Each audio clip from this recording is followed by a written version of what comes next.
السلام علیکم، آپ دیکھ رہے ہیں ہورائزن نیوز ایچ ڈی۔ خبر شامل کرتے ہیں ساہیوال سے۔ 5 جنوری پاکستان پیپلز پارٹی کے بانی چیئرمین ذوالفقار بھٹو کی سالگرہ کے حوالے سے ڈپٹی انفارمیشن سیکرٹری ضلع ساہیوال حارث شاہ گیلانی کی جانب سے فتح شہر روڈ نجی ٹی سٹال پر کیک کاٹنے کی تقریب کا انعقاد کیا گیا، جس میں ساہیوال کی بہت بڑی تعداد میں یوتھ نے شرکت کی۔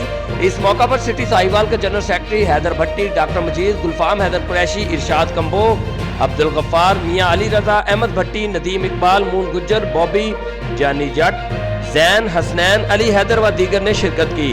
اس موقع پر حارث علی شاہ گیلانی کی جانب سے ذوالفقار بھٹو کی خدمات کو سراہا گیا۔ مزید اس موقع پر انہوں نے کہا کہ ہم اپنے چیئرمین بلاول بھٹو زرداری کی قیادت میں پارٹی کے لیے دن رات کوشاں رہیں گے۔ Report Rauf Shahzad Jatt, divisional bureau chief Sahiwal, Horizon News HD ڈی، پاکستان۔